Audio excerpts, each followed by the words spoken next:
എല്ലാവർക്കും നമസ്കാരം. മതം എന്തുകൊണ്ട് ഉപേക്ഷിച്ചു? ഇപ്പം ഇന്ത്യയിൽ സംബന്ധിച്ചിടത്തോളം ഭൂരിപക്ഷം വിശ്വാസികളാണ്. അപ്പം അത്തരത്തിലൊരു കുടുംബത്തിലായിരിക്കും ഞാനും ജനിച്ചിട്ടുണ്ടാവുക എന്നുള്ളത് സ്വാഭാവികമാണ്. അപ്പം എൻ്റെ കമ്മ്യൂണിറ്റി എന്ന് പറയുന്നത് മുസ്ലിം കമ്മ്യൂണിറ്റിയാണ്. എൻ്റെ പേര് റഷാദ്. അപ്പം ഈ കമ്മ്യൂണിറ്റിയിലായതുകൊണ്ട് തന്നെ അതിൻ്റേതായിട്ടുള്ള മതപഠനങ്ങളൊക്കെ സ്വാഭാവികമായിട്ട് എല്ലാവർക്കും നടക്കുന്ന പോലെ എനിക്കും നടന്നിട്ടുണ്ട്. തീവ്ര വിശ്വാസികളായിരുന്നു എന്ന് ചോദിച്ചു കഴിഞ്ഞാൽ മതപരമായിട്ട് അധികം പഠനങ്ങളൊന്നും ഇല്ലാത്ത എന്നാൽ വിശ്വാസികളാണ്. അവരെ സംബന്ധിച്ചിടത്തോളം ആ കമ്മ്യൂണിറ്റിയിലുള്ളതാണ്. അപ്പോൾ അതുകൊണ്ട് തന്നെ മതപരമായിട്ടായിരിക്കും അവരുടെ അവകാശങ്ങളാണെങ്കിലും ഇപ്പോൾ മദ്രസ പഠിപ്പിക്കണമെന്ന് നിർബന്ധമാണ്, നിസ്കരിക്കണമെന്ന് നിർബന്ധമാണ്, ഇങ്ങനെയുള്ള കാര്യങ്ങളൊക്കെ എനിക്കും സ്വാഭാവികമായിട്ടുണ്ട്. അപ്പോൾ മതം വിടുന്നതിന് എന്തുകൊണ്ട് മതം വിട്ടു എന്നുള്ളൊരു ചോദ്യം വരുന്ന സമയത്ത് ഞാൻ മുഴുവൻ എൻ്റെ കഥകൾ പറയുന്നതിലും കുറച്ചും കൂടെ ബെറ്റർ അതിൻ്റെ കാരണങ്ങളാണ്. അപ്പം മതം ഒരു ഘട്ടത്തിൽ ഞാൻ ഈ പുസ്തക വായന കുറവുള്ള ഒരാളാണ്. അപ്പം പുസ്തകം വായിക്കണം എന്ന് വിചാരിച്ച് മേടിച്ച് വെച്ച പുസ്തകങ്ങൾ പലതും വായിച്ചിട്ടില്ല. അപ്പം ഇൻട്രസ്റ്റ് വരാത്തതുകൊണ്ടായിരിക്കും, മടി കാരണമായിരിക്കും. പക്ഷേ ഞാൻ യൂട്യൂബിൽ ഒരുപാട് കാര്യങ്ങൾ ഇങ്ങനെ കേൾക്കും. കാരണം അത് ഞാൻ വർക്ക് ചെയ്യുന്ന സമയത്താണെങ്കിൽ പോലും ഇപ്പം യൂട്യൂബിൽ ഹെഡ്സെറ്റ് ഉപയോഗിച്ച് കേട്ടുകൊണ്ടിരിക്കുക എന്നുള്ളൊരു രീതി ഉണ്ടായിരുന്നു. അത് പല കാര്യങ്ങളും ഇപ്പം മതപരമായിട്ടുള്ള കാര്യങ്ങൾ മാത്രമല്ല, എന്നാൽ മതപരമായിട്ടുള്ള കാര്യങ്ങളാണ് കൂടുതലേക്ക്. പ്രത്യേകിച്ച് എം എം അക്ബറൊക്കെ ഇഷ്ടം പോലെ കേട്ടിട്ടുള്ള ഒരാളാണ് ഞാൻ. എം എം അക്ബർ, അതുപോലെയുള്ള സുന്നി മുജാഹിദ് സംവാദങ്ങൾ, ഇങ്ങനെയുള്ളതൊക്കെ ഒരുപാട് കേൾക്കും. അപ്പോൾ അത്തരത്തിൽ ഉള്ള ഇപ്പം യൂട്യൂബിൽ നമ്മൾ കേൾക്കുമ്പോൾ അൽഗോരിതൊക്കെ നമുക്ക് കൊണ്ടുതരും, നമുക്ക് ആവശ്യമുള്ള നമ്മുടെ ഇൻട്രസ്റ്റ് നോക്കിയിട്ട് കൊണ്ടുതരും. അപ്പോൾ അങ്ങനെ കൊണ്ടുതരുന്ന വീഡിയോസൊക്കെ അങ്ങനെ കാണും. ഇപ്പോൾ പബ്ലിക് സ്പീച്ച്, അതുപോലെ തന്നെ ചാനലിൽ വരുന്ന ചർച്ചകൾ, ഇങ്ങനെയുള്ളതൊക്കെ ഞാൻ കാണും. അപ്പം ചിലത് എന്താ പറയുക, ഇൻട്രസ്റ്റ് ഇല്ലെങ്കിലും കേട്ടോണ്ടിരിക്കുക. കാരണം എൻ്റെ പണി നടക്കുന്നുണ്ട്. ഇപ്പം നമുക്ക് പ്രത്യേകിച്ചിട്ട് പ്രശ്നമൊന്നുമില്ലല്ലോ, ഒരു ഹെഡ്സെറ്റ് ചവിട്ടിൽ വെച്ച് കേട്ടോണ്ടിരിക്കുക എന്നുള്ളത്. ഇപ്പം എം എം അക്ബർ ഞാൻ ഭയങ്കര ഇൻട്രസ്റ്റ് കേൾക്കും. കാരണം ഞാൻ വിശ്വസിക്കുന്ന സാധനത്തിന് ശരി പറയുന്ന ഒരാളാണ്, അതിന് കൂടുതൽ ജസ്റ്റിഫൈ ചെയ്യുന്ന ഒരാളാണെന്നുള്ള കണ്ടീഷനിൽ ഞാൻ കേട്ടോണ്ടിരിക്കും. അപ്പം പിന്നെ അത് മാത്രമല്ല, എൻ്റെ വീട്ടിൽ 2 സബ്സെറ്റുകളുണ്ട്, ഇസ്ലാമിക 2 സബ്സെറ്റുകൾ എന്ന് പറഞ്ഞാൽ സുന്നി മുജാഹിദ്. വല്യമ്മ സുന്നിയാണ്, അമ്മാവനും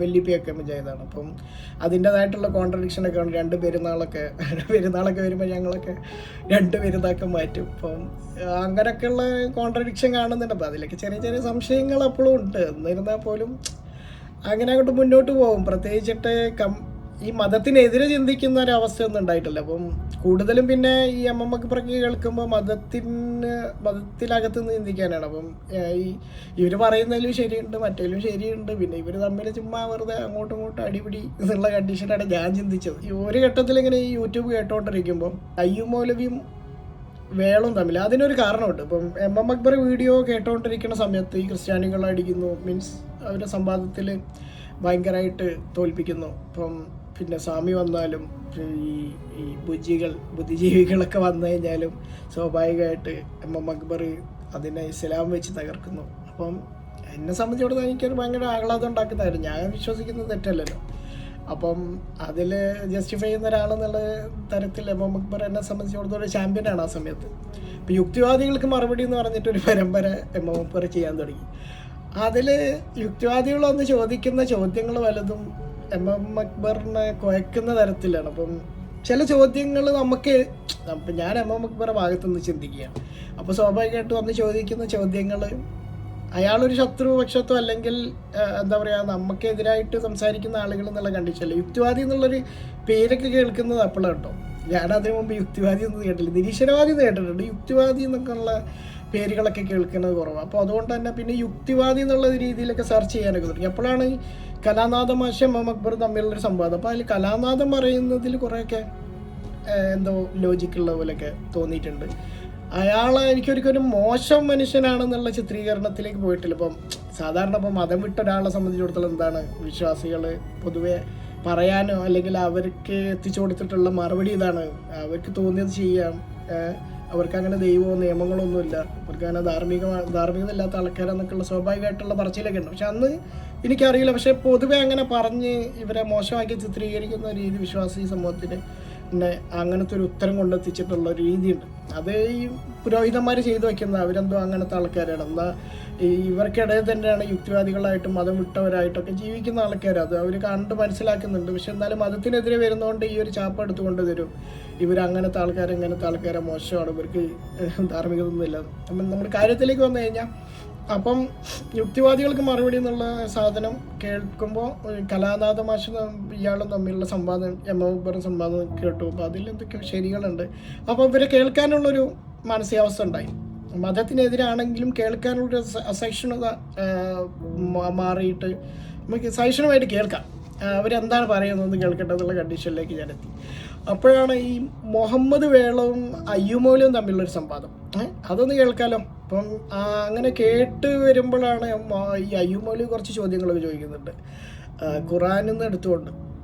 മറ്റേ ഈ അനന്തര സ്വത്തുമായിട്ട് ബന്ധപ്പെട്ടുള്ള ചോദ്യങ്ങൾ, ആ ചോദ്യങ്ങൾ കേട്ടപ്പം അതിൻ്റെ കോറ് ഞാൻ പറഞ്ഞുതരാം. അതിൻ്റെ എന്താ പറയുക, ഈ അനന്തര സ്വത്തിൽ 1-2 ചോദ്യങ്ങൾ ചോദിച്ചിട്ട് അയ്യുമൗലവിൻ്റെ വാദം എന്താണെന്ന് പറഞ്ഞു കഴിഞ്ഞാൽ, ആ സൂറത്തിൻ്റെ നിസാ സൂറത്തിൻ്റെ അവസാനം പറയുന്നുണ്ട്, നിങ്ങൾക്ക് തെറ്റ് പറ്റാണ്ടിരിക്കാനാണ് അള്ളാഹു ഈ കണക്ക് പറഞ്ഞതെന്ന് പറയുന്നുണ്ട്.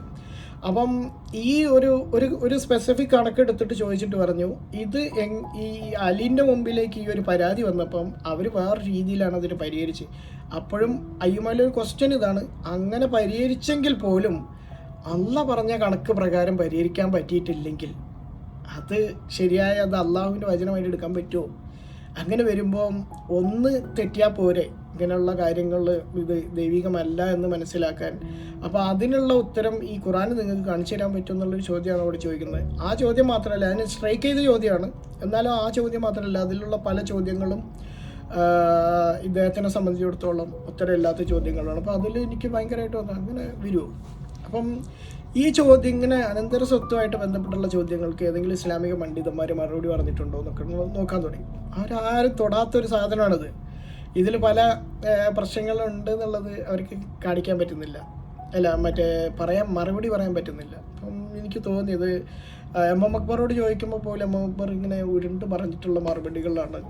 കാരണം എം എം അക്ബർ നേരിട്ടല്ലെങ്കിൽ പോലും ഈ എം എം അക്ബർ പരിപാടിയിൽ ഇത്തരം ചോദ്യങ്ങൾ അയ്യുമൗലവി ഇങ്ങനെ ഉന്നയിച്ചിരുന്നല്ലോ എന്നൊക്കെ പറഞ്ഞിട്ട് ചോദിക്കുന്നുണ്ട്. അപ്പോൾ അതിൽ മറുപടി പറയുന്നതിലേക്ക് എം എം അക്ബർ ഒരു ഉരുണ്ട് പറയൽ, ഇപ്പോൾ എനിക്കതൊരു സത്യസന്ധത ഇല്ലാത്ത പോലെ തോന്നിയ ഒരു അവസ്ഥയാണ്. അങ്ങനെയാണ് ഞാൻ ഈ യുക്തിവാദികൾ കേൾക്കുന്നത്. ഇപ്പോൾ പല കാര്യങ്ങളും നമ്മൾ മനസ്സിലാക്കി തുടങ്ങുക. ഇപ്പോൾ ഈ മതം എന്ന് പറയുന്നത് ഏറ്റവും ചുരുങ്ങിയത് ഞാൻ ആദ്യം മനസ്സിലാക്കുന്നതാണ്, ഒരു കാലത്തുണ്ടായിട്ടുള്ള ഒരു സാധനമാണ്. അതുകൊണ്ട് തന്നെ ആ കാലത്തിൻ്റെ എല്ലാ തരത്തിലുള്ള പ്രശ്നങ്ങളും ഈ മതത്തിലുണ്ട്. അതുകൊണ്ട് ആ മതം നമ്മൾ ഇന്ന് പരിശോധിക്കുമ്പോൾ അതിൽ തെറ്റുകൾ കാണാൻ പറ്റും. ആ കാലഘട്ടത്തിൻ്റെ ധാർമ്മിക ബോധം അതിലുണ്ടാവുള്ളൂ എന്നുള്ളത് ചുരുങ്ങിയത് ഞാൻ മനസ്സിലാക്കി.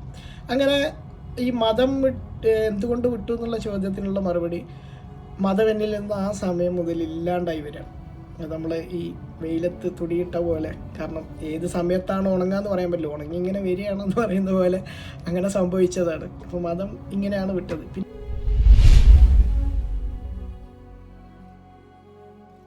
മതം വിട്ടാൽ പോരെ, മതം വിമർശിക്കേണ്ടതുണ്ടോ ഉള്ളൊരു ചോദ്യം വരാം. മതം വിമർശിക്കേണ്ടതുണ്ട്. അതെന്താണെന്ന് പറഞ്ഞു കഴിഞ്ഞാൽ, ഇപ്പോൾ ആർക്കെങ്കിലും എന്തെങ്കിലും വിശ്വാസം ഉണ്ടെങ്കിൽ അത് വിശ്വസിക്കാനുള്ള അവകാശമൊക്കെ എല്ലാവർക്കും ഉണ്ട്. അപ്പം അയാൾ അങ്ങനെ വിശ്വസിക്കുന്നു എന്ന് പറഞ്ഞിട്ട് നമ്മൾ പോയിട്ട് വിമർശിക്കേണ്ട കാര്യമൊന്നുമില്ല. അപ്പം അത് തെറ്റായിട്ട് വരുമ്പോൾ, അത് എങ്ങനെ തെറ്റായിട്ട് വരുന്ന, അയാൾക്കോ അല്ലെങ്കിൽ അത് സമൂഹത്തിനും അല്ലെങ്കിൽ മറ്റൊരാൾക്കൊക്കെ ബുദ്ധിമുട്ടായിട്ട് വരുന്ന ഒരു സാധനമാണെങ്കിൽ അത് വിമർശിക്കേണ്ടതുണ്ട്. പ്രത്യേകിച്ചിട്ട് നമ്മൾ ജീവിക്കുന്ന ജനാധിപത്യ രാജ്യങ്ങളിൽ ഇരുന്നെങ്കിൽ നമുക്ക് വിമർശിക്കാൻ പറ്റണം. ഇപ്പം ഈ മതം നിലനിൽക്കുന്ന രാജ്യങ്ങളിൽ മതവിമർശനം എന്ന് പറയുന്നത് സാധ്യമായിട്ടുള്ള കാര്യമല്ല, നിങ്ങൾക്കറിയാലോ. അത് ഞാൻ കൂടുതൽ പറയേണ്ട കാര്യമൊന്നുമില്ല. അവിടെ പോയിട്ട് നമ്മൾ മതം വിമർശിച്ചാൽ എങ്ങനെ ഇരിക്കും?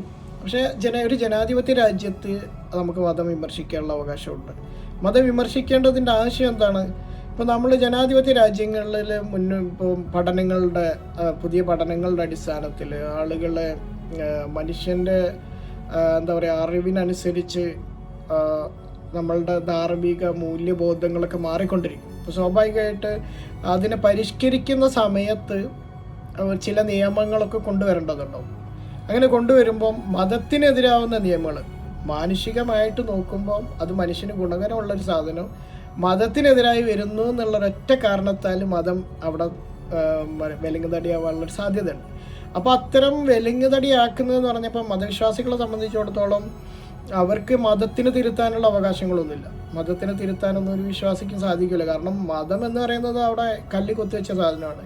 അതിന് വിശ്വാസികൾ പോയിട്ട് തിരുത്താന്ന് പറഞ്ഞാൽ അതിനുള്ള അവകാശം അധികാരം വിശ്വാസികൾക്കില്ല. പിന്നെ വിശ്വാസികളെ കൊണ്ട് ഈ മതം ചെയ്യിക്കുന്നതെന്ന് പറഞ്ഞാൽ ആ മതത്തിന് വേണ്ടി പണിയെടുപ്പിക്കും. അപ്പം അവരെ കൂടെ എന്താ പറയുക, ഈ സാധാരണ വിശ്വാസികളാണ് ആ കമ്മ്യൂണിറ്റിയിൽ നിലനിൽക്കുന്നതിന് വേണ്ടി ഈ മതത്തിന് വേണ്ടി സംസാരിക്കാനോ മതത്തിന് വേണ്ടിയിട്ട് ആഹ്വാനം നടത്തുമ്പോഴത്തേക്ക് അവർ മറ്റേ ഇറങ്ങിത്തിരിക്കാനൊക്കെ നിൽക്കും. അതൊരു എന്താ പറയുക, അതൊരു ഗോത്രീയ സ്വഭാവം. ആ ഗോത്രം എന്ന് പറയുന്നത് ഈ മതമായിരിക്കും. ഇപ്പം എല്ലാ ഗോത്രീയ സ്വഭാവത്തെ നമ്മൾ എതിർക്കണ്ടോയെന്ന് വെച്ച് കഴിഞ്ഞാൽ നല്ല ഗോത്രീയ സ്വഭാവങ്ങളൊക്കെ ഉണ്ടെങ്കിലും അതിനെ വലിയ പ്രശ്നകരമല്ലാത്തതാണെങ്കിലൊക്കെ നമ്മൾ എതിർക്കേണ്ട കാര്യമൊന്നുമില്ല.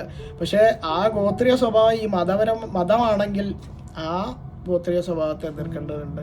അവർ മുന്നോട്ട് വയ്ക്കുന്ന കാര്യങ്ങൾ എതിർക്കേണ്ടതുണ്ട്. അപ്പം ഒരു ജനാധിപത്യ സമൂഹത്തെങ്കിലും മതത്തിനെ എതിർക്കാൻ പറ്റണം. എന്ന് പറഞ്ഞു കഴിഞ്ഞാൽ ജനാധിപത്യ ഒരു രാജ്യം അല്ലെങ്കിൽ പരിഷ്കരിച്ച് മുന്നോട്ട് പോകുന്ന സമൂഹം, അവിടെ വിലങ്ങുതടിയാവാൻ സാധ്യതയുള്ളത് മതമാണ്. അവിടെ നമുക്ക് വിമർശിക്കാൻ പറ്റിയിട്ടില്ലെങ്കിൽ പിന്നെ നമുക്ക് എവിടെയാണ് വിമർശിക്കാൻ പറ്റുക? എന്തുകൊണ്ട് വിമർശിക്കണം എന്ന് പറഞ്ഞു കഴിഞ്ഞാൽ ഇപ്പോൾ ആധുനിക ലോകം മുന്നോട്ട് വയ്ക്കുന്ന ഒരുപാട് മൂല്യങ്ങളുണ്ട്. ജനാധിപത്യം അത് മതത്തിൽ നിങ്ങൾക്ക് കാണിച്ചു തരാൻ പറ്റില്ല. സെക്യുലറിസം, മതനിരപേക്ഷത അല്ലേ, ഒരു നിയമം കൊണ്ടുവരുമ്പോൾ എല്ലാം മനുഷ്യർക്കായിട്ട് കൊണ്ടുവരാം. മതത്തിനെതിരൊന്നുമല്ല, അത് മനുഷ്യർക്ക് വേണ്ടി കൊണ്ടുവരുന്ന കാര്യങ്ങളാണ് അല്ലേ. അതിനെതിർക്കാൻ മതം വരും. ഇനി മൂന്നാമത്തത് ജെൻഡർ ഈക്വാലിറ്റി.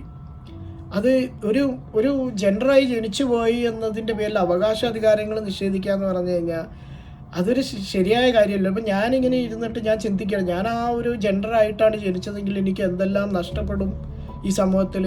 അങ്ങനെ ഒരു കാര്യം ഉണ്ടാകാൻ പാടില്ല. അത് നമ്മളെപ്പോലൊരു ജീവിയല്ലേ, നമ്മളെപ്പോലൊരു മനുഷ്യനല്ലേ. അവർക്ക് അങ്ങനെ ആ അവകാശങ്ങൾ നിഷേധിക്കുന്ന ഒരവസ്ഥയിലേക്ക് ജനിച്ചു പോയത് കൊണ്ട് അങ്ങനെ അതൊന്നും നമ്മൾ ഇപ്പം ഞാൻ ആണായി ജനിക്കുന്നതോ പെണ്ണായി ജനിക്കുന്നതോ ഞാൻ ചൂസ് ചെയ്യുന്നതല്ല, ഇനി മറ്റേതെങ്കിലും ജെൻഡറായി ജനിക്കുന്നതൊന്നും നമ്മൾ അറിഞ്ഞുകൊണ്ടെടുക്കുന്ന തീരുമാനമൊന്നുമല്ല. അത് ഓൾറെഡി അങ്ങനെ ഓട്ടോമാറ്റിക്കലി വന്നു പോകുന്നതാണ്. അതിൻ്റെ പേരിൽ ഒരാളെ ഡിസ്ക്രിമിനേറ്റ് ചെയ്യുക, അയാൾക്ക് അവകാശങ്ങൾ നിഷേധിക്കപ്പെടുക എന്ന് പറയുന്നത് ശരിയായ കാര്യമല്ല. അപ്പോൾ ഒരു ജനാധിപത്യ സമൂഹം അല്ലെങ്കിൽ ആധുനിക സമൂഹം അവർക്ക് അവകാശങ്ങൾ വെച്ച് കൊടുക്കും. അവരെ നമ്മളോടൊപ്പം പിടിച്ചു ഉയർത്താനുള്ള നിയമങ്ങൾ കൊണ്ടുവരും. നമ്മൾ പണ്ട് അങ്ങനെ ആയിരുന്നു എന്ന് പറഞ്ഞിട്ട് കാര്യമൊന്നുമില്ല. പണ്ട് എന്നുള്ളതല്ല, ഇന്ന് എന്താണ് നമ്മൾ മനസ്സിലാക്കുന്നത്, നമ്മുടെ പഠനം എവിടെ എത്തി നിൽക്കുന്നു, നമ്മുടെ അറിവുകളൊക്കെ അനുസരിച്ച് നമ്മളുടെ മൂല്യങ്ങളും അതിനെ പരിഷ്കരണവും ഒക്കെ കൊണ്ടുവന്നുകൊണ്ടിരിക്കും. അപ്പം ഇങ്ങനെയുള്ള സാധനത്തിനൊക്കെ പൊതുവേ വിലങ്ങുതടിയായിട്ട് നിൽക്കലാരാണ്? മതമാണ്. അപ്പം മതം എന്തുകൊണ്ടാണ് നിൽക്കുന്നത്? അത് ഏതോ കാലഘട്ടത്തിൽ ഉണ്ടായതാണ്. ആ കാലഘട്ടത്തിലെ ധാർമ്മിക ബോധം ഊരുവലയിട്ട്, അല്ലെങ്കിൽ ആ കാലഘട്ടത്തിലെ നന്മയും തിന്മയൊക്കെ ഊരുവലയിട്ട് പിടിച്ചതാണ്. അതിനപ്പുറത്തേക്ക് സഞ്ചരിക്കാൻ ആ മതം സീൽ ചെയ്യപ്പെട്ടു. ഇനി അതിലെന്തെങ്കിലും മാറ്റത്തിരുത്തൽ വരുത്താൻ പറ്റുമോ? ഒരിക്കലും പറ്റില്ല. അള്ളാഹും മുഹമ്മദും പറഞ്ഞതിനപ്പുറത്തേക്ക് ഒരു നിയമം ഉണ്ടാക്കാൻ ഏത് വിശ്വാസിക്കാണ് സാധിക്കുക? അത് സാധിക്കില്ല. അത് സാധിച്ചാൽ അയാൾ ആ മതത്തിൽ നിന്നും പുറത്തു പോയി എന്നുള്ളതാണ് ആ മതം പഠിപ്പിക്കുന്നത്. അപ്പം അതുകൊണ്ട് തന്നെ മതം വിമർശിക്കേണ്ടതുണ്ട് എന്നുള്ളതാണ് ഇതിലുള്ള മറുപടി.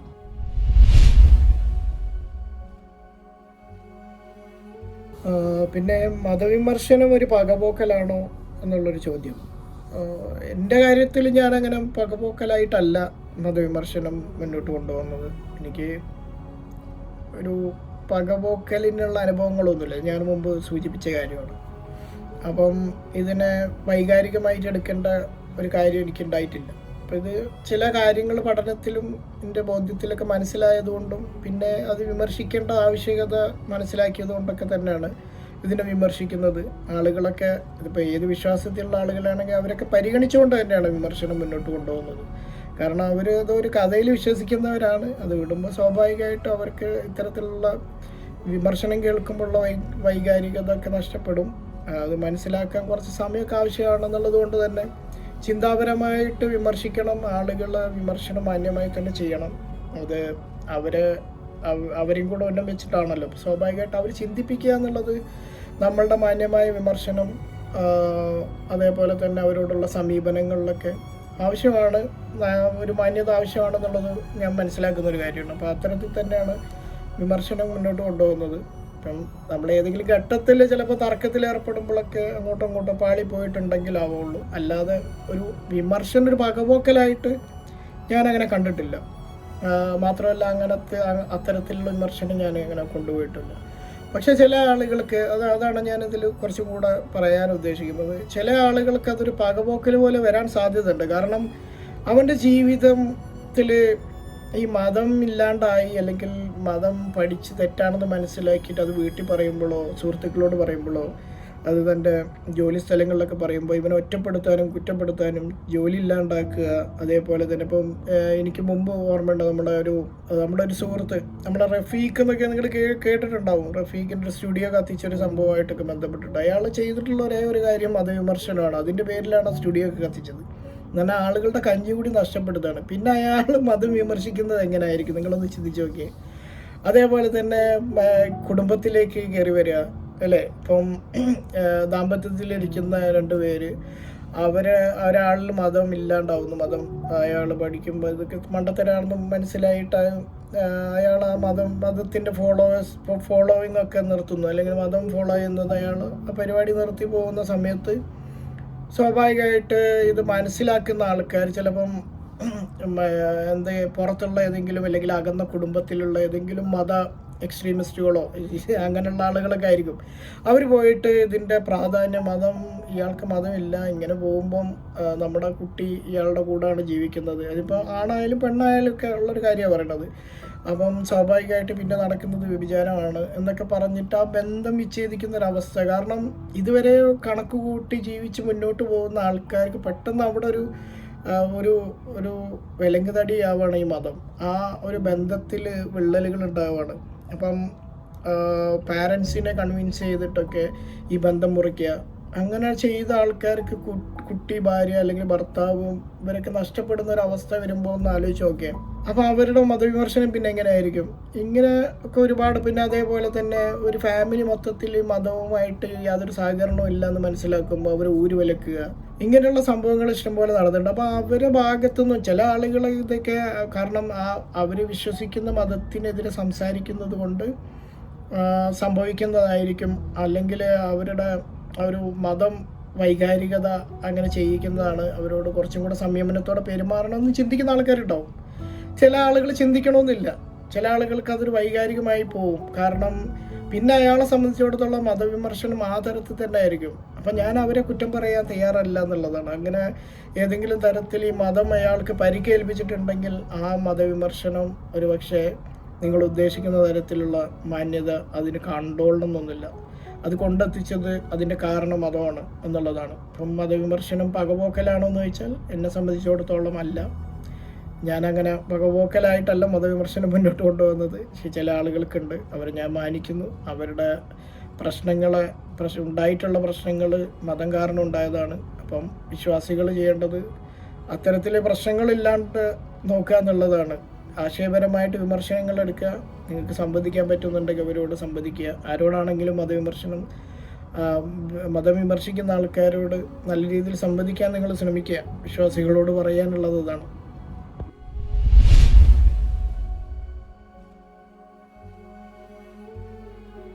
മതം വിട്ടതുകൊണ്ട് നിങ്ങൾക്ക് എന്തെങ്കിലും പ്രശ്നം ഉണ്ടായിട്ടുണ്ടോ, നെഗറ്റീവായിട്ട് എന്തെങ്കിലും പ്രശ്നം ഉണ്ടായിട്ടുണ്ടോ എന്ന് ചോദിച്ചാൽ എൻ്റെ വ്യക്തിപരമായിട്ടുള്ള അനുഭവം പറയണം. അത് പ്രസക്തി ഉണ്ടോ എന്നല്ല എനിക്കറിയില്ല. പക്ഷേ എനിക്കങ്ങനത്തെ പ്രശ്നങ്ങളൊന്നും ഉണ്ടായിട്ടില്ല. ഇപ്പം ഞാൻ മതം വിട്ട കാര്യം എൻ്റെ വീട്ടിലറിയാം, നാട്ടിലറിയാം, സുഹൃത്തുക്കൾക്ക് അറിയാം. അവരുടെ ഇടയിൽ നിന്ന് എനിക്ക് ഒരുപാട് പ്രശ്നങ്ങളൊന്നും ഉണ്ടായിട്ടില്ല. എന്നാൽ വ്യക്തിപരമായിട്ട് പ്രശ്നങ്ങൾ ഉണ്ടായ ആൾക്കാരുണ്ട്.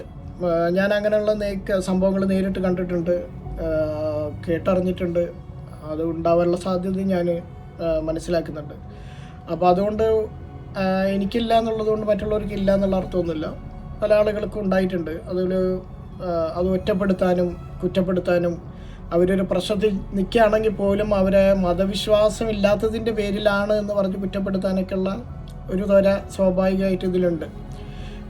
അപ്പം അവനെന്തെങ്കിലും ഒരു സ്ഥാപനം നടത്തുകയാണെങ്കിൽ ആ സ്ഥാപനം ഇപ്പം മതവിമർശനം പ്രകടമായിട്ട് അല്ലെങ്കിൽ മതവിമർശനം പ്രത്യക്ഷമായിട്ട് നടത്തുമ്പോഴാണ് ഈ പ്രശ്നം ഉണ്ടാകുന്നത്. അപ്പോൾ അവിടെ നിന്നും ചിലപ്പോൾ മഹലിൽ നിന്നും ആളുകൾ തമ്മിൽ സംസാരിക്കും, അതൊരു അപകടമാണ്, ഞങ്ങൾ അത് കൈകൊണ്ടെങ്കിലും തടഞ്ഞിട്ടില്ലെങ്കിൽ പ്രശ്നമാണെന്നൊക്കെ പറഞ്ഞിട്ട് ഈ വിശ്വാസികളെ ആഹ്വാനം ചെയ്ത് വിടുന്ന ഒരു പരിപാടിയൊക്കെ സ്വാഭാവികമായിട്ട് ഇതിനകത്തുണ്ട്. ഇല്ല എന്നൊന്നും പറഞ്ഞിട്ട് പോയിട്ടൊന്നും കാര്യമൊന്നുമില്ല. ഇതൊക്കെ കണ്ടിട്ടുണ്ട്, കേട്ടിട്ടുണ്ട്, നടക്കുന്നുണ്ട്. അപ്പം ഇത് വന്ന് വിമർശിക്കുന്നതുകൊണ്ട് മാത്രമാണ് ഇപ്പോൾ പലതും കുറഞ്ഞു വരണമെന്നാണ് ഞാൻ മനസ്സിലാക്കുന്നത്. കുറഞ്ഞെന്നുള്ള വാദമൊന്നും ഞാൻ പറയുന്നില്ല, ഉണ്ട്, നടക്കുന്നുണ്ട് പലയിടങ്ങളിലും. മതത്തിന് എന്താ പറയുക, ശക്തിയുള്ളിടത്തൊക്കെ മതം അത് ചെയ്യുന്നുണ്ട്. അപ്പം മതം നിയമമായിട്ടുള്ള രാജ്യങ്ങളിലൊക്കെ പോയിട്ട് നിങ്ങൾക്ക് വിമർശിക്കാനുള്ള അവകാശം പോട്ടെ, വിമർശിക്കാനുള്ള സാധ്യതകളൊക്കെ നിങ്ങളൊന്ന് പരിശോധിച്ചാൽ മതി. അതുകൊണ്ട് അപ്പം ആളുകൾക്ക് പ്രശ്നങ്ങൾ ഉണ്ടാകുന്നുണ്ട്. മതം ഉപേക്ഷിക്കുന്നതുകൊണ്ട്, അത് വിമർശിക്കുന്നതുകൊണ്ടൊക്കെ പ്രശ്നങ്ങൾ ഉണ്ടാകുന്നുണ്ട്. അവരെ നേരിട്ട് അത് ഉപദ്രവിക്കാനുള്ളൊരു സാധ്യതയുണ്ട്. മതം എന്ന് പറയുന്നത് മതവിശ്വാസികളെ അത്തരത്തിലുള്ള പരിപാടികൾ ചെയ്യിക്കാൻ ഈ പൗരോഹിത്യങ്ങളൊക്കെ ശ്രമിക്കുന്നുണ്ട്, മഹല്ലുകളൊക്കെ ആഹ്വാനം നൽകുന്നുണ്ട്. അത് എല്ലാവരും ചെയ്യുന്നു. ഇപ്പോൾ ഇവിടെ എല്ലാവരും അങ്ങനെ ചെയ്യുന്നുണ്ടോ എന്നൊക്കെ ചോദിക്കാം. ഭയങ്കരമായിട്ട് ആരാ ചെയ്തിട്ടുള്ളത്? അങ്ങനെ ഒരുപാട് ഇപ്പം പുറത്ത് പോലും പറയാൻ പറ്റാതെ അങ്ങനെ ചെയ്യിക്കുന്ന ആൾക്കാരൊക്കെ ഉണ്ട്. ഇപ്പം ഒരു ബിസിനസ്സിൽ ചെറുതായിട്ട് പറഞ്ഞാൽ പോരെ, നിങ്ങൾ അവരൊന്നും സാധനം മേടിക്കരുത് എന്നുള്ളത് രഹസ്യമായിട്ട് കൊടുത്തു കഴിഞ്ഞാൽ ആളുകൾ മേടിക്കാതിരിക്കുമ്പോൾ അവൻ്റെ ബിസിനസ് തകരും അല്ലേ? പിന്നെ അതേപോലെ തന്നെ ഭാര്യനെ അല്ലെങ്കിൽ ഭർത്താവാണ് മതം വിട്ടതെങ്കിൽ ഭാര്യൻ്റെ ആൾക്കാരോടൊക്കെ പോയിട്ട് പറയുക, ഇങ്ങനെ മതം വിട്ട ഒരാളുമായിട്ട് ജീവിക്കുന്നത് പച്ച വ്യഭിചാരമാണ്. നമ്മുടെ മന്ത്രി റിയാസിനെതിരെയൊക്കെ വന്ന് പറഞ്ഞ പോലെ, റിയാസ് വ്യഭിചാരം മന്ത്രിയാണെന്ന് ആലോചിക്കണേ, റിയാസ് വ്യഭിചാരം ചെയ്യുകയാണെന്നാണ് പറഞ്ഞത്. അത് പോട്ടെ. അപ്പം വ്യഭിചാരമാണ് പിന്നെ അവിടെ നടക്കുന്നതെന്നൊക്കെ പറഞ്ഞ് അതിനെ നമ്മളും കൂടെ സമ്മതിച്ചു കൊടുക്കുകയാണെങ്കിൽ നമ്മളും കുറ്റക്കാരാണ്, നമ്മളും സ്വർഗത്തിൽ പോവില്ല, നരകത്തിലേക്കായിരിക്കും പോവുക.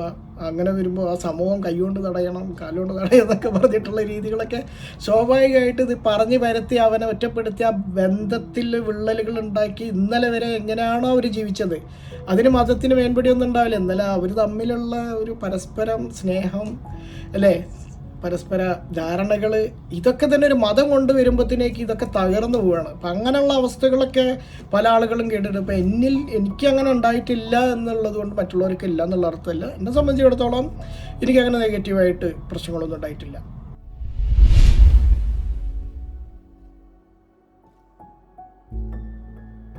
പിന്നെ പോസിറ്റീവായിട്ടുള്ളൊരു മാറ്റം എന്താണെന്നുള്ളത് നോക്കുമ്പോൾ മതം വീക്ഷിച്ച സമയത്ത് ഒരു പാപബോധം ഉണ്ടല്ലോ. ഇപ്പം നമ്മൾ ചെറിയൊരു ഉദാഹരണം പറഞ്ഞു കഴിഞ്ഞാൽ, നിസ്കരിക്കാൻ വേണ്ടി ഒളു ചെയ്യുമ്പോൾ ഒളു ശരിയായിട്ടില്ലെങ്കിൽ നിസ്കരിച്ച നിസ്കാരം ശരിയാവില്ല.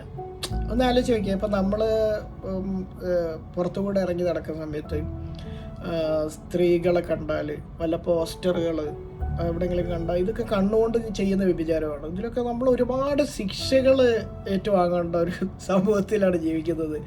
നമ്മൾ പലിശയായിട്ടുള്ള ഇടപാടുകൾ, അങ്ങനെയുള്ള ഒരുപാട് കാര്യങ്ങളൊന്നും ആലോചിച്ച് നോക്കിയേ. ഇപ്പം മതപര കാഴ്ചപ്പാടിലാണെങ്കിൽ, മതപരമായിട്ട് നമ്മൾ ചിന്തിക്കുകയാണെങ്കിൽ നമ്മൾ ചെയ്യുന്നതൊക്കെ തെറ്റാണ്. ഒക്കെ തെറ്റെന്ന് പറഞ്ഞു കഴിഞ്ഞാൽ ഇന്നത്തെ സമൂഹത്തിൽ ഇപ്പം നമ്മൾ മൊബൈലിൽ ഫോട്ടോ എടുക്കുന്നതോ, ഇപ്പം നമ്മൾ മൊബൈലിൽ ഓരോന്ന് കാണുമ്പോഴോ, ടി വിയിൽ പരസ്യം കാണുമ്പോൾ, ഇങ്ങനെ എന്താ പറയുക, നമ്മൾ രാവിലെ മുതൽ രാത്രി ആകുമ്പോഴത്തേക്ക് ഒരു ലോഡ് തെറ്റുകൾ, നമ്മൾ നരകത്തിൽ പോകാൻ കണക്കിന് ഒരു തെറ്റുകൾ നമ്മൾ ചെയ്തു കൂട്ടുന്നത്. നമ്മൾ അറിഞ്ഞ് ചെയ്യുന്നതാണോ ചെയ്യുന്നതല്ല. മതപരമായിട്ട് ചിന്തിക്കുകയാണെങ്കിൽ അതാണ്. ഇപ്പം ആളുകളായിട്ട് സംസാരിക്കുന്നത്, ചിരിക്കുന്നത്, കളിക്കുന്നത്, പാട്ട് കേൾക്കുന്നത്, അവരുമായിട്ട് ഇനിയിപ്പം ഏതെങ്കിലും തരത്തിൽ വീഡിയോസൊക്കെ കണ്ടുപോയിട്ടുണ്ട്. ഇപ്പം പാട്ട് സീനുകളൊക്കെ കണ്ടു കഴിഞ്ഞാൽ നിങ്ങൾക്ക് അറിയാലോ, ഇതൊക്കെ തെറ്റാണ്. അപ്പോൾ ഒരു മതത്തിനകത്ത് ഇതൊക്കെ ചെയ്യാൻ പാടുണ്ടോ ചോദിച്ചാൽ ചെയ്യാൻ പാടില്ല. ഇതൊക്കെ തെറ്റാണ്. അപ്പോൾ അസ്താഫുറുള്ള എന്നൊക്കെ ഇടയ്ക്കിടയ്ക്ക് പറയുന്നത് കേട്ടില്ല നിങ്ങൾ വിശ്വാസികൾ? അസ്താഫുറുള്ള ഇതിങ്ങനെ ഇടയ്ക്കിടയ്ക്ക് ചെല്ലുന്നത് എന്താണെന്ന് പറഞ്ഞു കഴിഞ്ഞാൽ ഇത് മതപരമായിട്ട് തെറ്റാന്നുള്ളൊരു ബോധം കൊടുത്തിട്ടുണ്ട്. അപ്പോൾ സ്വാഭാവികമായിട്ട് ഈ സമൂഹത്തിൽ ഇതൊക്കെയുണ്ട്.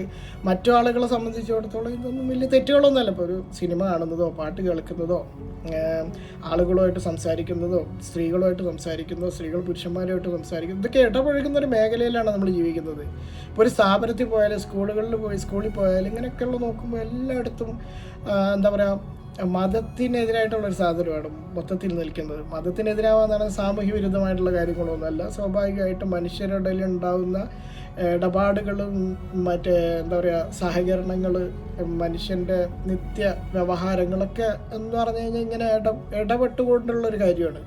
അപ്പോൾ അവിടെ സ്ത്രീകളുണ്ടാവും, പുരുഷന്മാരുണ്ടാവും, ചിലപ്പോൾ പരസ്യങ്ങളുണ്ടാവും, എല്ലാം ഉണ്ടാവും. അപ്പോൾ സ്വാഭാവികമായിട്ടൊരു മത കാഴ്ചപ്പാടിലാണെങ്കിൽ ഇതെല്ലാം തെറ്റാണ്. മനസ്സിലായേ? അപ്പം ഈ ഒരു പാപബോധം ഉണ്ടല്ലോ, അതങ്ങ് പോയി. പാപബോധം ആ ഒരു സാധനമില്ല. ഇപ്പോൾ മീൻസ് പാപബോധം ഇല്ല എന്ന് കേൾക്കുമ്പോഴേക്കും ആളുകൾ ചിന്തിക്കുന്ന, പിന്നെ എനിക്ക് എന്ത് ചെയ്യാം, അപ്പോൾ പാപബോധമൊന്നും ഇല്ലല്ലോ, അടിപൊളിയായിട്ട് ഇനി എന്ത് വേണമെങ്കിലും ചെയ്യാം. അങ്ങനല്ല പറഞ്ഞത്. അത് ഞാൻ വേറെ പറയാം. അപ്പോൾ ഈ ഒരു സാധനം ചെറിയ ചെറിയ കാര്യങ്ങളിലൊക്കെ ഉണ്ടാകുന്ന നമ്മളുടെ ഒരു അയ്യോ അത് തെറ്റിപ്പോയല്ലോ, നിസ്കാരം നമ്മൾ മറ്റേ കറക്റ്റായിട്ട് നിസ്കരിച്ചില്ലല്ലോ, ഇനി എനിക്ക് എന്തൊക്കെ ചെയ്യാനുണ്ടല്ലോ, എൻ്റെ നിസ്കാരം ശരിയായിട്ടുണ്ടാവും, അങ്ങനെയുള്ള കാര്യങ്ങളിലാണ് പറഞ്ഞത്. അല്ലാതെ എന്തും ചെയ്യാനുള്ളതല്ല. അപ്പോൾ ഒരു സമൂഹത്തിൽ ജീവിക്കുമ്പോൾ നമുക്കറിയാം എങ്ങനെ ജീവിക്കണം, മാന്യമായിട്ടൊക്കെ തന്നെ ജീവിക്കാൻ പറ്റുള്ളൂ, അല്ലെങ്കിൽ ആ സമൂഹത്തിൽ ജീവിക്കാൻ പറ്റില്ല. കാരണം മനുഷ്യന്മാർ മാന്യമായിട്ടല്ല എങ്കിൽ അങ്ങനെ അവിടെ ഒരു ജീവിതം സാധ്യമല്ല. അപ്പം ജീവിക്കണം എന്നുണ്ടെങ്കിൽ അതിന് വേണ്ട കുറച്ച് കാര്യങ്ങൾ, അത് മതം വിട്ടാലും മതം ഉണ്ടെങ്കിലൊക്കെ ഉണ്ടായിരിക്കണം. ആളുകളുമായിട്ട് കൊടുക്കൽ വാങ്ങലുകളിൽ കാണിക്കേണ്ട നീതി, കാണിക്കേണ്ട മാന്യത, കാണിക്കേണ്ട ഗുണങ്ങളൊക്കെ അത് കാണിച്ചേ പറ്റുള്ളൂ. അല്ലെങ്കിൽ നമ്മൾ ആരും എടുക്കൊന്നുമില്ല. അതിപ്പോൾ ആരാണെങ്കിലും മതവിശ്വാസിയാണെന്ന് പറഞ്ഞിട്ട് കാര്യമൊന്നുമില്ല. അയാൾ ഇടപാടുകളിൽ കാണിക്കേണ്ട മാന്യത കാണിച്ചിട്ടില്ലെങ്കിൽ അവരെടുക്കൊന്നുമില്ല. അപ്പം പാപബോധം പോയി എന്ന് പറഞ്ഞാൽ ഇത്തരത്തിലുള്ള ആവശ്യമില്ലാത്ത കുറേ കാര്യങ്ങളിലുള്ള പാപബോധം അങ്ങില്ലാണ്ടായി. എന്നാൽ മനുഷ്യരുമായിട്ട് എല്ലാവരും ഒരുപോലെ കാണാനുള്ള ഒരു, ഇപ്പം അയാൾ ഒരു ഹിന്ദുവാണ്, അയാളൊരു മുസ്ലിമാണ്, അയാളൊരു ക്രിസ്ത്യനാണെന്ന് പറഞ്ഞിട്ട് നമുക്ക് കാറ്റഗറൈസ് ചെയ്തിട്ട് ആളുകളോട് കാണിക്കുന്ന സ്വഭാവത്തിൽ മാറ്റങ്ങൾ ഉണ്ടാക്കേണ്ട കാര്യമില്ല. അയാൾ എന്തോ ഒരു ചിന്താപരമായിട്ട് എന്താ പറയുക, ഒരു കഥയിൽ വിശ്വസിക്കുന്നു എന്നുള്ളതിനപ്പുറത്തേക്ക് അയാളിൽ ഞാൻ പ്രത്യേകിച്ചിട്ടൊന്നും കാണുന്നില്ല. അപ്പോൾ അയാളൊന്നൊരു കഥയിൽ വിശ്വസിക്കുന്നുണ്ടെന്നല്ലാണ്ട് അതൊക്കെ വളരെ നിസ്സാരമായിട്ടുള്ളൊരു സംഗതിയായിട്ട് എനിക്ക് മാറി. ഇപ്പോൾ ഒരു ഹിന്ദുവിനോടോ മുസ്ലിമിനോടോ ക്രിസ്ത്യാനിയോടോ എന്നുള്ളത് എന്നെ സംബന്ധിച്ചിടത്തോളം മതം ഒരാളിൻ്റെ മുന്നിൽ വന്ന ആൾ ഏത് മതക്കാരനാണെന്നുള്ളതിനെ സംബന്ധിച്ചിടത്തോളം എനിക്ക് യാതൊരു പ്രശ്നമില്ല. കാരണം അങ്ങനെ ഉണ്ടെങ്കിൽ തന്നെ അത് ഏതെങ്കിലും കഥയിൽ വിശ്വസിക്കുന്ന ഒരാൾ, അത് കഴിഞ്ഞ് കഴിഞ്ഞാൽ നമ്മളെപ്പോലെ ഒരു മനുഷ്യൻ. അപ്പോൾ അതുകൊണ്ട് തന്നെ ആ ഒരു ഇതുണ്ടല്ലോ. ഇപ്പം മതപരമായിട്ട് ആളുകൾ നമ്മളാൾ മറ്റൊരാളെന്നുള്ളതല്ല, നമ്മളാളെന്ന് വിളിക്കുന്നതിൽ ഇപ്പം നമ്മൾ ജീവിക്കുമ്പോൾ നമ്മളാൾ എന്നൊക്കെ പറഞ്ഞു പോവുമല്ലോ സ്വാഭാവികമായിട്ടും. ഇപ്പം നമ്മളാൾ എന്ന് പറയുന്നതിൽ ഒരു ജാതിയോ മതമോ അങ്ങനെ എന്തെങ്കിലും തരത്തിൽ, കാരണം അതൊക്കെ പറഞ്ഞാൽ ഇല്ലാത്തൊരു കാര്യം, മനുഷ്യനില്ലാത്ത ചില കാര്യങ്ങളാണ്.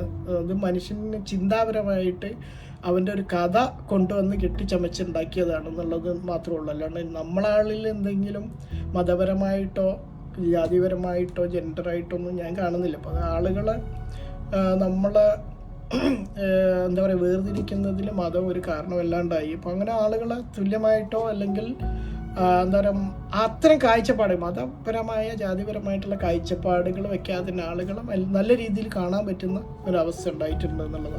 പിന്നെ നമ്മൾ ഇത്രയേ ഉള്ളൂ എന്നുള്ളതിനെ കുറിച്ചിട്ടൊരു ധാരണ, അപ്പം മരിച്ചാലും തീരാത്ത എന്തോ ഒന്ന് നമ്മളിലുണ്ട് എന്നുള്ളൊരു ബോധം മതവിശ്വാസിയായിരിക്കുന്ന സമയത്തുണ്ട്. അപ്പം നമുക്ക് പിന്നെ മനസ്സിലായത് നമുക്ക് ഈ ജീവിതം തന്നെ ഉള്ളൂ, ഈ ഒരു ഇന്നിങ്സേ ഉള്ളൂ, ഇതിൽ നല്ല രീതിയിൽ നമുക്ക് ജീവിച്ച് മരിച്ചു പോവാം. അപ്പോൾ അതിനിടയിൽ നമ്മൾ കഷ്ടപ്പെട്ടാണെങ്കിലും സന്തോഷം കണ്ടെത്തുക, അത് മറ്റേ നമുക്കും മറ്റുള്ളവർക്കും ഗുണകരമായ രീതിയിൽ ജീവിക്കുക.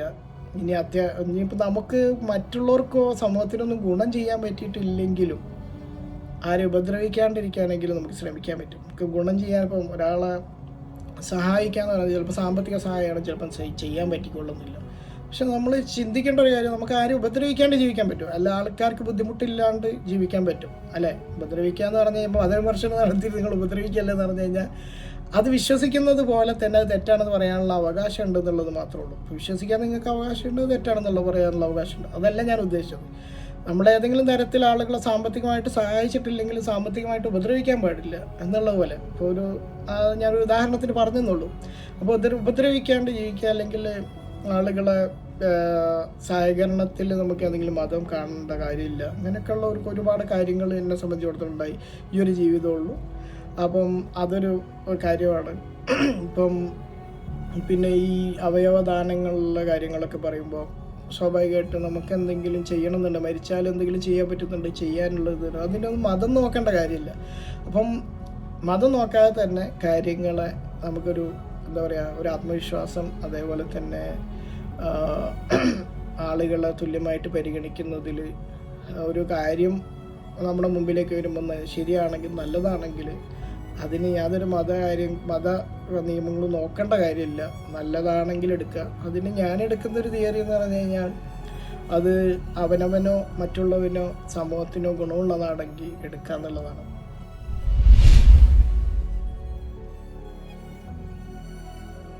പിന്നെ നമ്മുടെ സമൂഹം എങ്ങനെ ആവണം എന്നാണ് നിങ്ങളുടെ ആഗ്രഹം എന്നുള്ളൊരു ചോദ്യം.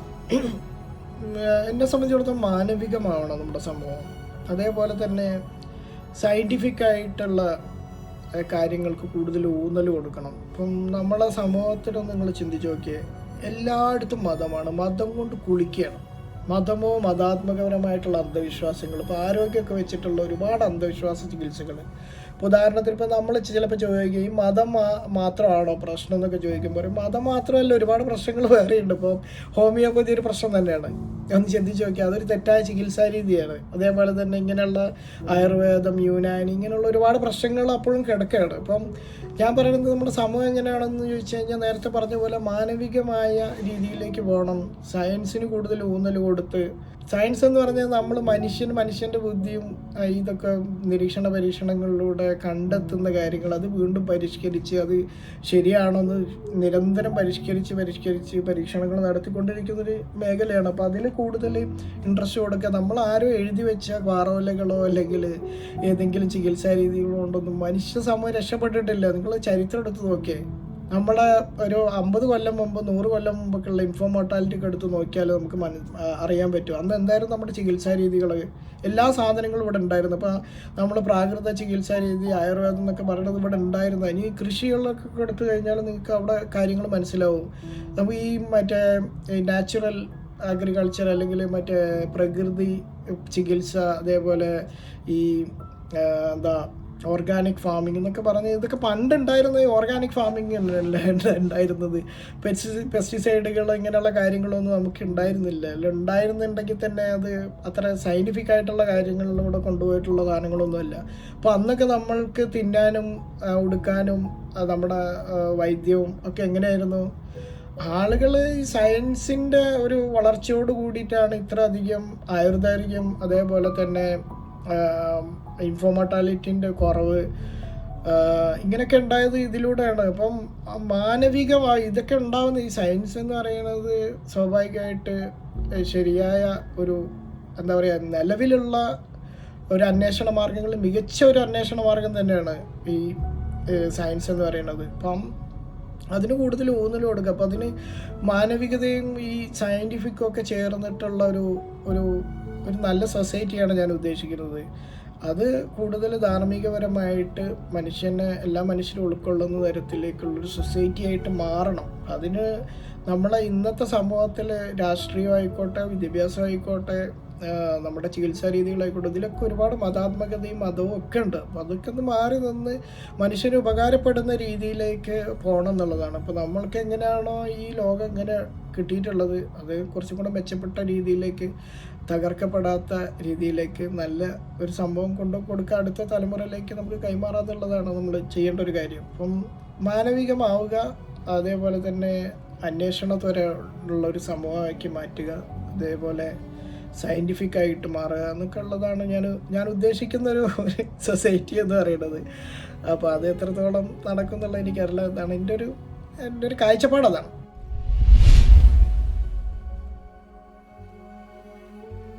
വിശ്വാസികളോട് പറയാനുള്ളത്, ഇതൊരു മണ്ടത്തരമാണ്. മതമെന്ന് പറയുന്നത് ഒരു മണ്ടത്തരമാണ്. മാത്രമല്ല, വിശ്വാസികളായിട്ടുള്ള ആൾക്കാരെ തന്നെ ചൂഷണം ചെയ്യാനുള്ള ഒരു ഉപാധി കൂടെയാണ് മതമെന്ന് പറയുന്നത്. നമ്മുടെ മതത്തിനെ കൊണ്ട് മനുഷ്യന് പ്രത്യേകിച്ചൊരു ഗുണമൊന്നുമില്ല. അവൻ്റെ ഊർജം, പണം, സമയം ഇതൊക്കെ തന്നെ മതം കവർന്നെടുക്കുന്നുണ്ട്. ഇത് നിങ്ങൾ മനസ്സിലാക്കുക. മാത്രമല്ല, ഏതെങ്കിലും എക്സ്ട്രീമിസ്റ്റുകൾക്ക്, ആഹ്വാനങ്ങൾക്ക് നിങ്ങളെ കൺട്രോൾ ചെയ്യുന്ന തരത്തിലേക്ക്, നിങ്ങൾ ഉപയോഗിക്കുന്ന തരത്തിലേക്ക് നിങ്ങൾ മാറാണ്ടിരിക്കുക. കാരണം നിങ്ങൾക്ക് മതത്തിൽ വിശ്വസിക്കാനുള്ള അവകാശം പോലെ തന്നെ മതം വിശ്വസിക്കാതിരിക്കാനുള്ള അവകാശം ഞങ്ങൾക്കുണ്ട്. നിങ്ങൾക്കത് പ്രചരിപ്പിക്കാനുള്ള അവകാശം പോലെ തന്നെ ഞങ്ങൾക്ക് അതിൽ വിമർശിക്കാനുള്ള അവകാശമുണ്ട്. അത് വകവെച്ച് കൊടുക്കണം. അത് ഏതെങ്കിലും ഒരു ഉസ്താദോ അല്ലെങ്കിൽ ഏതെങ്കിലും മഹലിൽ നിന്നൊക്കെ ഈ വിശ്വാസമില്ലാത്ത ആൾക്കാർക്കെതിരെ ഏതെങ്കിലും തരത്തിൽ ഒരു ഫത്വ പുറപ്പെടുവിക്കുമ്പോൾ അതിന് പിന്നാലെ കയറി പിടിച്ച് അയാളുടെ കുടുംബത്തിൽ കയറി പ്രശ്നം ഉണ്ടാക്കാൻ, അതേപോലെ തന്നെ അയാളുടെ കച്ചവടത്തിൽ എന്തെങ്കിലും പ്രശ്നം ഉണ്ടാക്കുക, അയാളെ സൊസൈറ്റിയിൽ നിന്ന് ഒറ്റപ്പെടുത്തുക, അയാളെ ഏതെങ്കിലും തരത്തിൽ ആക്രമിക്കുക, ഇതിന് നിങ്ങൾ കൂട്ടു നിൽക്കാണ്ടിരിക്കുക. നിങ്ങളുടെ ഉള്ളിലുള്ള എക്സ്ട്രീമിസ്റ്റുകളെ നിങ്ങൾ തിരിച്ചറിയുക, അവരെ നിങ്ങൾ ഒറ്റപ്പെടുത്തുക. ഇതൊരു ജനാധിപത്യ രാജ്യമല്ലേ? ഈ ജനാധിപത്യ രാജ്യത്തെങ്കിലും നിങ്ങൾക്ക് വിശ്വസിക്കാനും ഞങ്ങൾക്ക് വിശ്വസിക്കാതിരിക്കാനും, നിങ്ങൾക്കത് പ്രചരിപ്പിക്കാനും ഞങ്ങൾക്കതിനെതിരെ വിമർശിക്കാനൊക്കെ ഉള്ള അവകാശങ്ങളുണ്ട്. അതുണ്ടെന്ന് നിങ്ങൾ മനസ്സിലാക്കുക. അതേപോലെ തന്നെ ആ അവകാശങ്ങൾ ഞങ്ങൾക്കുണ്ട് എന്നുള്ളത് മനസ്സിലാക്കുക. അതിന് ഏതെങ്കിലും തരത്തിൽ വ്യക്തിപരമായി നിങ്ങൾക്ക് ഞങ്ങൾ നേരിടണം എന്നുണ്ടെങ്കിൽ ഞങ്ങൾ മുന്നോട്ട് വയ്ക്കുന്ന വിമർശനങ്ങളെ നിങ്ങൾ ആശയപരമായിട്ട് നേരിടുക. അത് ഞങ്ങൾ ഉന്നം വയ്ക്കുന്നത് ആശയപരമായിട്ടുള്ള സംവാദങ്ങൾ തന്നെയാണ്. അപ്പോൾ ആ തരത്തിലേക്ക് നിങ്ങളും വളരുക. നിങ്ങൾ മതം പഠിച്ചോ? ഇപ്പം വിശ്വാസികൾ, ഞാൻ മനസ്സിലാക്കുന്നത് 90% വിശ്വാസികൾക്ക് മതത്തെക്കുറിച്ചിട്ടൊരു ധാരണ ഇല്ല എന്നുള്ളതാണ്, അല്ലേ? അവർ കൾച്ചറലി ഞാനിപ്പോൾ എങ്ങനെയാണോ മതവിശ്വാസി ആയിരുന്നതെന്ന് പറഞ്ഞ് ചോദിച്ചു കഴിഞ്ഞാൽ, എൻ്റെ വാപ്പയും എമ്മയും മതവിശ്വാസിയായിരുന്നു. അതുകൊണ്ട് ഞാനും മതവിശ്വാസിയായിട്ട് ജനിച്ചു. അതിൽ മദ്രസ പഠനങ്ങളൊക്കെ നടത്തി ഇങ്ങനെ വന്നു എന്നുള്ളതാണ്. അതേപോലെ തന്നെ ബാക്കിയുള്ള ആൾക്കാരും സംഭവിച്ചിട്ടുള്ളത്. ഇപ്പം അതിൽ ഈ ചെറുപ്പം മുതൽ വിശ്വസിക്കാൻ പഠിപ്പിച്ചതുകൊണ്ട് തന്നെ അതിൽ വിശ്വസിച്ച് പോരുന്നു, വിശ്വസിക്കുന്നതിൽ വിശ്വസിക്കുന്നു എന്നുള്ളതാണ് ഞാൻ മനസ്സിലാക്കുന്നത്. അപ്പം നിങ്ങൾക്ക് ഞങ്ങൾ നേരിടണമെന്നുണ്ടെങ്കിൽ മതം നന്നായി പഠിച്ച് മതത്തെ ആശയപരമായിട്ട് നമ്മൾ മുന്നോട്ട് വയ്ക്കുന്ന വിമർശനങ്ങളെ ആശയപരമായിട്ട് നേരിടുക എന്നുള്ളതാണ് ഈ വിശ്വാസികളോട് എനിക്ക് പറയാനുള്ളത്. അല്ലാതെ നിങ്ങൾ ഈ മതത്തെ വിമർശിക്കുന്നു കേൾക്കുമ്പോഴേക്കും തെറി പറയാനോ അവരേതെങ്കിലും തരത്തിൽ ആഹ്വാനങ്ങൾ കിട്ടിയിട്ടുണ്ടെങ്കിൽ അതിനു വേണ്ടിയിട്ട് പ്രവർത്തിക്കാനോ നിൽക്കാതെ നിങ്ങൾ ആശയപരമായിട്ട് നേരിടുക. അത് അയാളുടെ ബോധ്യമാണ് എന്ന് അറ്റ്ലീസ്റ്റ് നിങ്ങൾ മനസ്സിലാക്കാൻ ശ്രമിക്കുക. അപ്പോൾ നിങ്ങൾക്ക് എങ്ങനെയാണോ മതം നിങ്ങളുടെ ബോധ്യമാവുന്നത്, അതുപോലെ തന്നെ മതം വിടുന്ന ഒരാൾക്ക് മതം തെറ്റാണെന്നുള്ളത് അയാളുടെ ബോധ്യമാണ് എന്നുള്ളത് മനസ്സിലാക്കാൻ മിനിമം നിങ്ങൾ ശ്രമിക്കുക എന്നുള്ളതാണ് അക്കാര്യത്തിൽ പറയാനുള്ളത്.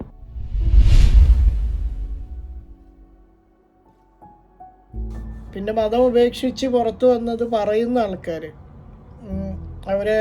അതൊരു ശ്രമകരമായിട്ടുള്ള പരിപാടിയാണ്. രണ്ടാമത്തേത് ഒരു അഭിനന്ദനാർഹമായിട്ടുള്ളൊരു കാര്യമാണ്, അല്ലേ? അത് കാരണം അത്തരത്തിൽ ആളുകൾ ഉണ്ടായെങ്കിൽ മാത്രമാണ് മറ്റുള്ളവർക്ക് അതൊരു പ്രചോദനമാകും. അതൊരു അഭിനന്ദനാർഹമായിട്ടുള്ളൊരു കാര്യം തന്നെയാണ്. 3, അതൊരു ആശ്വാസമാണ്. ആളുകൾ മതം വിട്ടിട്ട് മതമപേക്ഷിച്ച് പുറത്ത് വന്ന് പറയുന്നു, അല്ലേ? അത് ഇന്ന കാരണങ്ങൾ കൊണ്ടാണ് മതം ഉപേക്ഷിക്കുന്നത്. അപ്പോൾ ആളുകളിത് കേൾക്കുമ്പം അതിലെ എണ്ണം കൂടുന്ന സമയത്ത്, വണ്ണം കൂടുന്ന സമയത്ത് സ്വാഭാവികമായിട്ടും മീഡിയ ആയിക്കോട്ടെ, രാഷ്ട്രീയ പാർട്ടികളായിക്കോട്ടെ ഒക്കെ ശ്രദ്ധിച്ചു തുടങ്ങും. ഇപ്പം യുക്തിവാദികൾ, നിരീശ്വരവാദികളൊക്കെ രാഷ്ട്രീയ പാർട്ടികൾ പരിഗണിക്കുന്ന പോലുമില്ല. കാരണം എന്താണെന്ന്, ഒരു വോട്ട് ബാങ്കല്ല. അതുകൊണ്ട് തന്നെ പരിഗണന വളരെ കുറവായിരിക്കും. അങ്ങനെ ആളുകൾ വന്ന് പറയുമ്പം അവർക്ക് ഇത് തട്ടിമാറ്റാൻ വലിയ ബുദ്ധിമുട്ടായിരിക്കും. അപ്പോൾ ഒന്ന് പറയാൻ പറ്റുന്ന ആൾക്കാർ വന്ന് പറയണം എന്നുള്ളതാണ്. സ്വാഭാവികമായിട്ട് പറഞ്ഞ ആളുകൾക്ക് 3 വാക്കുകൾ കൊണ്ടാണ് ഞാൻ സൂചിപ്പിക്കുക. അതൊരു ശ്രമകരമായിട്ടുള്ള പരിപാടിയാണ്, അത് അഭിനന്ദനാർഹമായിട്ടുള്ള കാര്യമാണ്. അത് നമ്മളെപ്പോലുള്ള ആളുകൾക്ക് മതവിശ്വാസം വിട്ടിട്ടും പുറത്തു പറയാത്ത ആൾക്കാർക്കൊക്കെ അതൊരു ആശ്വാസമാണ് എന്നുള്ളതാണ്.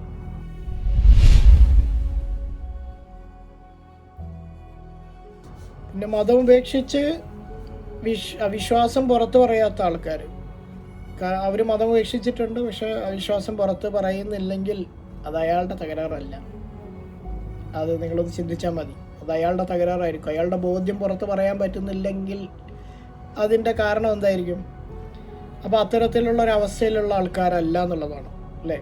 അവർക്ക് എന്തൊക്കെയോ പ്രശ്നങ്ങൾ വരാനിരിക്കുന്നു എന്നുള്ളൊരു പേടിയിലാണ് അവർ പുറത്ത് പറയാത്തത്.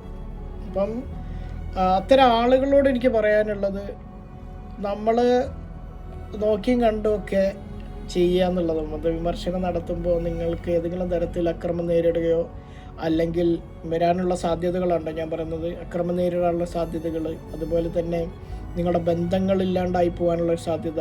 ഇനി മതം ഉപേക്ഷിച്ചതിൻ്റെ പേരിൽ ചിലപ്പം കല്യാണമൊന്നും കഴിച്ചിട്ടുണ്ടാവില്ല, പക്ഷേ അത്യാവശ്യം നല്ല ഫാമിലി ആയിരിക്കും. അതിൽ അവർക്ക് അനന്തര സ്വത്ത് കിട്ടാതെ പോകുന്നൊരു പ്രശ്നം, അങ്ങനെയൊക്കെ പ്രശ്നങ്ങളുള്ള ആൾക്കാരായിരിക്കും. അല്ലെങ്കിൽ അക്രമം നേരിടേണ്ടി വരും. പല രീതിയിൽ എന്തെങ്കിലും പ്രശ്നങ്ങൾ ഉണ്ടാവും എന്ന് കരുതുന്ന ആൾക്കാർ. അപ്പോൾ അവർ സൈലൻ്റായിട്ടിരിക്കുന്നത് നല്ലതാണ്. കാരണം ഒരു സെക്യുലർ നിയമങ്ങളൊക്കെ വരുമ്പോൾ അവരെന്തായാലും വിലങ്ങുതടിയാവാനുള്ളൊരു സാധ്യതയില്ല.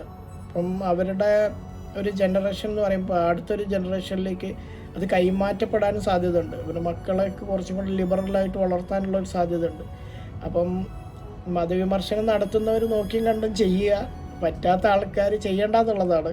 പ്രതിലോമകരമായിട്ട് ബാധിക്കും, അവരുടെ ജീവിതത്തെ ബാധിക്കും, അവരുടെ ഫ്യൂച്ചറിനൊക്കെ ബാധിക്കും എന്നവർക്ക് തോന്നുകയാണെങ്കിൽ അത് ചെയ്യാതിരിക്കുക. പക്ഷേ നിങ്ങളുടെ അടുത്തൊരു തലമുറ അല്ലെങ്കിൽ എന്താ പറയുക മക്കളൊക്കെ ഉണ്ടെങ്കിൽ സ്വാഭാവികമായിട്ടും അവരെ മതം ഉപേക്ഷിച്ചതിൻ്റെ അല്ലെങ്കിൽ അവരുടെ ചിന്താഗതിയിലൊക്കെ ഉള്ള മാറ്റത്തിൻ്റെ പ്രതിഫലനം ആ മക്കളിലൊക്കെ കാണാനുള്ള സാധ്യത ഉണ്ട്. ഈ ഒരു ജനറേഷൻ അല്ലെങ്കിൽ അടുത്ത ജനറേഷൻ തീർച്ചയായിട്ടും മതം ഉപേക്ഷിച്ച് പുറത്ത് പറയാത്ത ആൾക്കാരുടെ അടുത്ത ജനറേഷനിൽ ആ മാറ്റം ശരിക്കും കാണാൻ സാധിക്കും എന്നുള്ളതാണ് ഞാൻ മനസ്സിലാക്കുന്നത്. അവർ പ്രശ്നങ്ങളുണ്ടാകുമെന്ന് തോന്നിയാൽ അത് ചെയ്യാണ്ടിരിക്കുക. അത് നമ്മുടെ ഫ്യൂച്ചറെ നഷ്ടപ്പെടുത്തി ചുമരുണ്ടെങ്കിലല്ലേ ചിത്രം വരയ്ക്കാൻ പറ്റും. അപ്പോൾ അത് നോക്കിയും കണ്ടൊക്കെ ചെയ്യുക.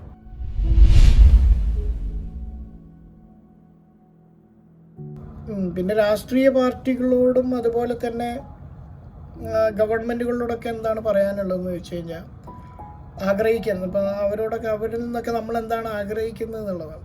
അപ്പം ആഗ്രഹിച്ചിട്ട് കാര്യമുണ്ടോ എന്ന് എനിക്കറിയില്ല. പക്ഷേ എന്നിരുന്നാലും നമുക്ക് നമ്മുടെ ആഗ്രഹങ്ങൾ പറയാമല്ലോ. അപ്പം നമ്മുടെ രാജ്യത്തിന് മതമില്ല എന്നുള്ളതാണ് ഞാൻ മനസ്സിലാക്കുന്നത്. ഭരണഘടന അങ്ങനെ ഒരു പ്രത്യേക മതം നമ്മുടെ രാജ്യത്തിനുള്ളതായിട്ടൊന്നും പറയുന്നില്ല. മതവിശ്വാസികളുണ്ടാവും, അത് ഭൂരിപക്ഷവും ന്യൂനപക്ഷവും ഒക്കെ ആയിട്ടുള്ള പല തരത്തിലുള്ള മതങ്ങളും വിശ്വാസികളൊക്കെ ഉണ്ട്. അവരെ പരിഗണിച്ചുകൊണ്ടുള്ള ഭരണഘടന തന്നെയാണ്. എന്നിരുന്നാലും രാജ്യത്തിന് മതമില്ല. അങ്ങനെ വരുമ്പം ഏതെങ്കിലും വിഭാഗത്തിന് വേണ്ടി താൽക്കാലികമായിട്ട് എഴുതിയിട്ടുള്ള ഏതെങ്കിലും നിയമങ്ങളുണ്ടെങ്കിൽ, അതിൽ ഡിസ്ക്രിമിനേഷൻ ഉണ്ടെങ്കിൽ, ഇപ്പോൾ ഉദാഹരണത്തിന് പറയുകയാണെങ്കിൽ മുല്ലാസ് പ്രിൻസിപ്പിൾസ് ഓഫ് മുഹമ്മദിയല്ലോ, ഇതിലൊക്കെ അനീതി നമുക്ക് കാണാൻ പറ്റും. ഇപ്പം മുസ്ലിം വിഭാഗത്തിന് സ്വത്ത് വിതരണവുമായിട്ട് ബന്ധപ്പെട്ട് നോക്കിക്കഴിഞ്ഞാൽ സ്ത്രീകൾക്ക് പകുതി സ്വത്ത് എന്നുള്ളൊരു സാധനം അതിൽ നിങ്ങൾക്ക് എല്ലാവർക്കും കാണാൻ പറ്റും.